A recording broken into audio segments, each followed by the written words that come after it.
అందరికీ నమస్కారం.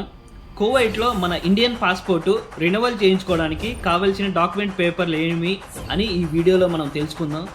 తెలియని వారికి తెలియజేయాలనే ముఖ్య ఉద్దేశంతో ఈ వీడియో అనమాట. మామూలుగా నేను ఈ ఫోటో స్టూడియోలో పనిచేస్తూ ఉంటాను. కొంతమంది మన ఇండియన్స్ అడుగుతూ ఉంటారు, పాస్పోర్ట్ రెన్యువల్కు తీసుకువెళ్ళాల్సిన పేపర్లు ఏంటివి, ఆధార్ కార్డు కూడా కావాలా అని అడుగుతూ ఉంటారనమాట. ఆధార్ కార్డు అయితే అవసరం లేదు. మనం పాస్పోర్ట్ రెన్యువల్ చేయించుకోవడానికి మన ఇండియన్ పాస్పోర్టు, మన పాస్పోర్ట్ ఒరిజినల్ ఏదైతే ఉందో అది ఒరిజినల్ తీసుకెళ్ళాలి. తర్వాత దాని ఫోటో కాపీ, జిరాక్స్ కాపీ ఒకటి తీసుకెళ్ళాలి.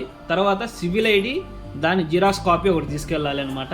తర్వాత 4 పాస్పోర్ట్ రెన్యువల్ కోసం కావాల్సిన ఫోటోలు.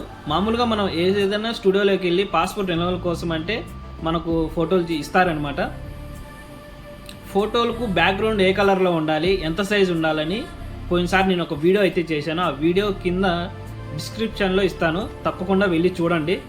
మళ్ళీ ఒకసారి ఏ డాక్యుమెంట్ పేపర్లు కావాలనేది వివరంగా చెప్తాను. ఒకటి ఒరిజినల్ పాస్పోర్టు, దాని ఫోటో కాపీ. తర్వాత ఒరిజినల్ సివిల్ ఐడి, దాని ఫోటో కాపీ. ఆధార్ కార్డు అయితే అవసరం లేదు. పాస్పోర్ట్ రెన్యువల్కి కావాల్సిన ఫోటోలు 4. తర్వాత 4 లేదా 5 దినార్లు అక్కడ ఛార్జ్ అయితే చేస్తారు ఎంబసీలో, అంతే అనమాట. తెలియని వారికి తెలియజేసేలాగా ఈ వీడియో షేర్ చేస్తారని కోరుకుంటున్నాను. అలాగే ఈ వీడియో లైక్ చేయండి. Thanks for watching. జై హింద్.